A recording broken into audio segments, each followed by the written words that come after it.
The book of 2 Samuel holds a crucial place within the historical narrative of the Bible. It recounts the reign of David, the second king of Israel, and the establishment of a powerful dynasty. This book offers a captivating glimpse into a pivotal era in biblical history. It reveals the complexities of leadership, faith, and the human condition. 2 Samuel opens with David, still a young man, receiving news of King Saul and Jonathan's death. Despite being Saul's rival for the throne, David's reaction is not one of celebration, but of genuine grief. He tears his clothes, fasts, and composes a lament, showcasing his noble character and respect for the fallen king. This act of mourning resonates deeply with the people, solidifying their view of David as a worthy successor. Following a period of mourning, David is anointed king of Judah in Hebron. His reign in Hebron, however, is not without its challenges. The northern tribes remain loyal to Saul's son Ishbosheth, leading to years of conflict. David's strategic acumen and growing support eventually lead to his victory and unification of the kingdom. This period of transition highlights David's political skills and military prowess. He navigates the complexities of tribal allegiances and emerges as the undisputed leader of a unified Israel. It is in these early years of his reign that David lays the foundation for the golden age of Israel. David's reign ushers in an era of unprecedented military success for Israel.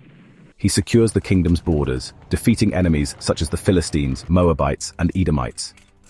These victories not only expand Israel's territory, but also establish its dominance in the region. David proves himself a brilliant military strategist, earning the loyalty and respect of his soldiers. Among David's most significant achievements is the capture of Jerusalem. Previously a Jebusite stronghold, Jerusalem held strategic importance due to its central location and natural defenses. David's conquest of the city transforms it into the political and religious heart of his kingdom. He brings the Ark of the Covenant, a sacred chest symbolizing God's presence, to Jerusalem, further solidifying its status as the capital city. The capture of Jerusalem marks a turning point in David's reign. It represents the fulfillment of God's promise to give the land of Canaan to the Israelites. Under David's leadership, Israel transitions from a loose confederation of tribes to a unified and powerful nation with a secure and strategically important capital. Central to David's story is his unique relationship with God. After establishing Jerusalem as his capital, David receives a momentous promise from God through the prophet Nathan. This covenant, recorded in 2 Samuel chapter 7, declares that David's lineage will endure forever. God promises that a descendant of David will rule on the throne of Israel for all generations. God's covenant with David holds immense significance. It establishes a Davidic dynasty, ensuring that David's descendants will rule Israel.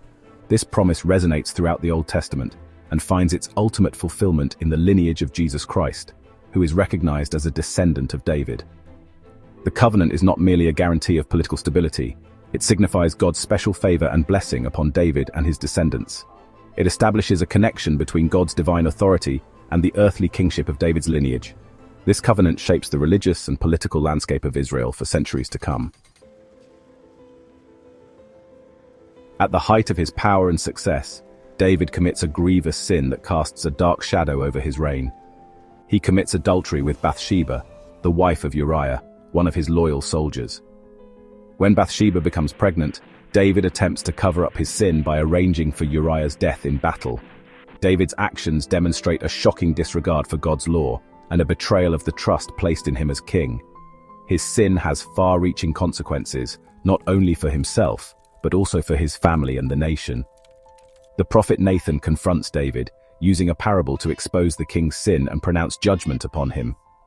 Nathan's confrontation is a pivotal moment in the narrative. It reveals the gravity of David's transgression and the inevitable consequences of his actions. Despite his position of power, David is not above God's law and must soon face the repercussions of his sin. This story continues in part 2. Thank you for watching. There are links if you want to support my work. May the Creator bless you always.